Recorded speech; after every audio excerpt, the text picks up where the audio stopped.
So guys, nandito tayo. Pupunta tayo ng ano ngayon? Bunga Falls dito sa Nagcarlan, Laguna. So guys, yun yung gulay nila dito sa papunta ng waterfalls. 15 ang kilo ng kamatis, 50 ang kamote, at 35 ang kilo ng repolyo. Pwede bang pa-reserve nito mamaya ang repolyo? Gusto ko itong maganda. Pero mamaya ako na babayaran. Ah, sige. Ipipil pa nila. Tatanggal mo. Eh di mamaya na ako bibili. Marami pa naman na yan. Kasi Hindi, mahirap gusto naman. mabili na tayo kasi mamaya baka may maubusan tayo. Hindi, ang dami po. Sige na. Bibili na kami nito. Pero maganda maliit para isang luto. Isang luto, Oo. is, ano. Dito na lang ako sa maliit, darling. Dito na lang ako sa maliit, darling. Huwag na yung malaki. Patanggal na lang ng Wala na pong ibang gulay. outer skin. Ah, okay. Outer lip. Ito dalawa. At namili na rin po kami. Inuna pa namin bumili. Kasi mag-cream. Oo.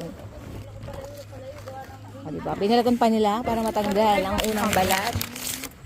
Bili na kayo ng kamatis, masarap yung kamatis. Gusto ko malalaki. Wala bang malaki na ito? Ang kamatis po, ito paganda ng kutes. Ay, di yata totoo yun. Lagi ako nagkakamatis. O, ganun. Kayo? Tagakalayaan. Hindi naman natin. Kalayaan? Oo. Lamang sa Huwag ganun. sa kalamansi ulam na.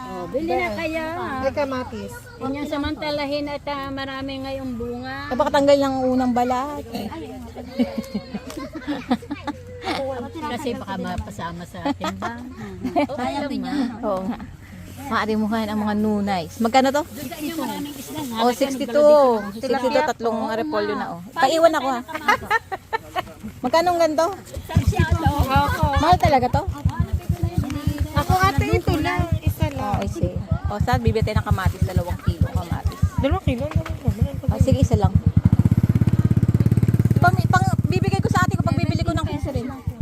O, 17 lang, bede. Pag ikaw ay, bahala ka. Kasi aalis O, kami. bye-bye. Sa halagang 78. 77. Sa halagang 77, meron tayo 1 kilong kamatis. At repolyo, 3 piraso dahil 35 lang ang kilo. O, sino magpapasabay? Hindi pala ako naka-live. At pinala.